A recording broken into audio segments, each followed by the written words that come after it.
we should start out by not calling this reviving the roaster. It should be resurrecting the wreckage of the roaster, because this roaster is totally, completely in pieces. Because it's obviously came here on a boat in pieces. I think that the most important part of this whole restoration or revival is figuring out exactly where the pieces go. There's so many connectors and venting and shaft collection.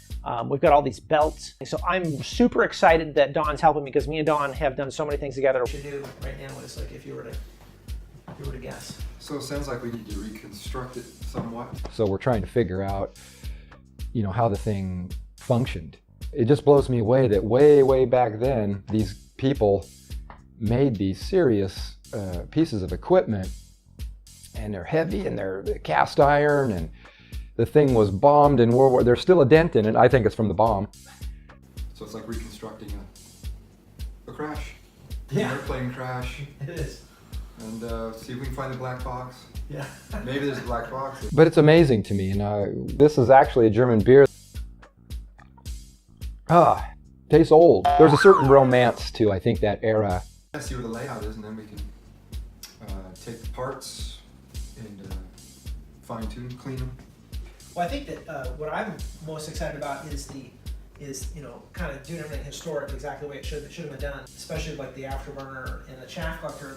It looks like there was a chaff collector at one point. I think our goal now is to clean up the air, make sure that the air going out of it is as clean as possible.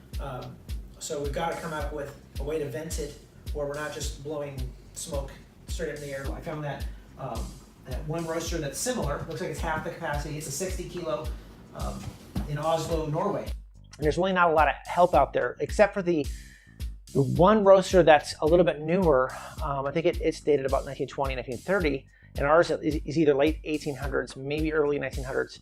Yeah, so I say now let's go out there and let's go attack it. Let's take a look at it. It's all kind of a mystery according to the factory. But right now we're looking at that picture. We got a couple pictures, but not a lot to go by. But it doesn't really tell us much because their roaster is totally different than ours. And so I want to make sure that we do it right and correctly. I think back then they just ran the cooling tray in the main smokestack. Let's get on it. Let's go out there. And Let's do it, man. Okay.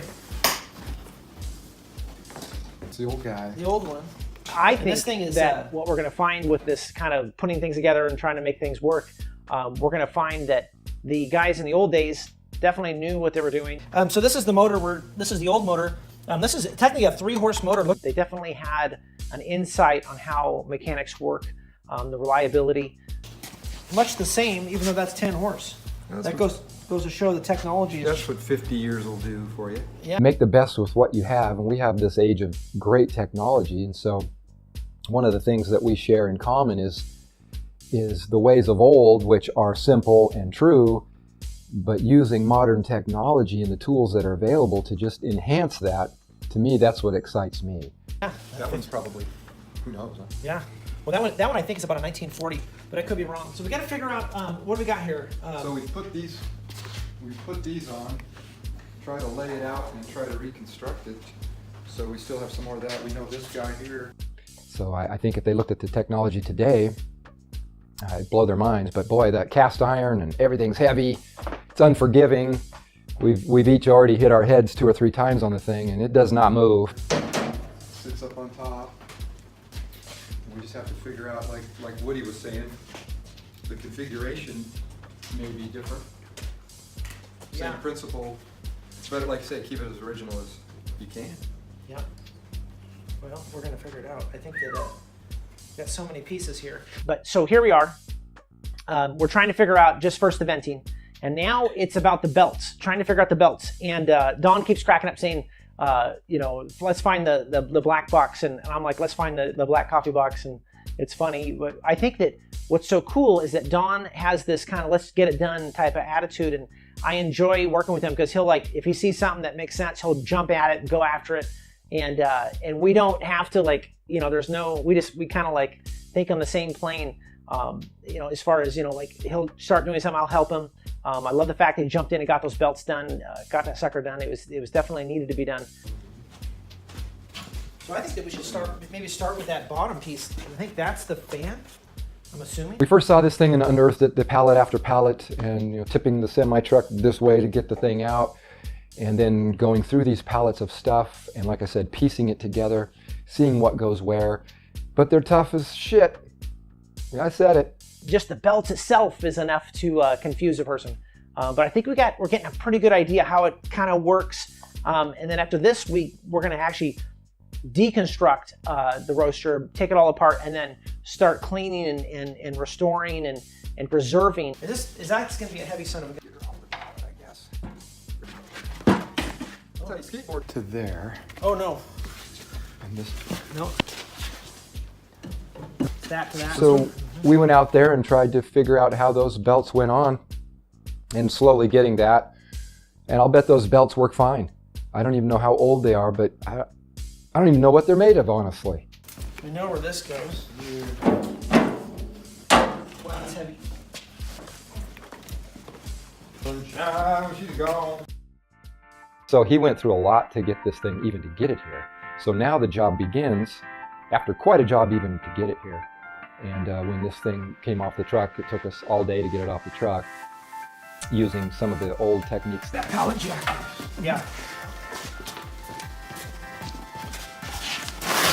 We don't know what we'll find in the roaster. There could be artifacts. There may be spirits, we don't know. And if there isn't, there will be when we're done. Still.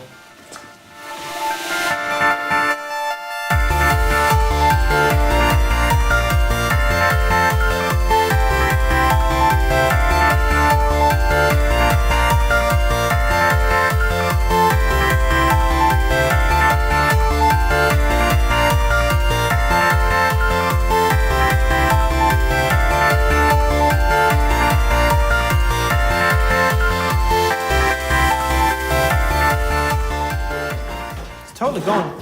It doesn't. I don't see how that intersects. That's got our oval. Oh, this goes to your top one. Look at the oval. So we're excited. I think that the most important part of this whole project is to have fun, and so me and Dawn are definitely gonna have fun to this whole. We have our serious moments, but I think that all in all, we're gonna have fun restoring this thing and reviving it, if you want to call it restoring or reviving. Oh yeah. That ties into the.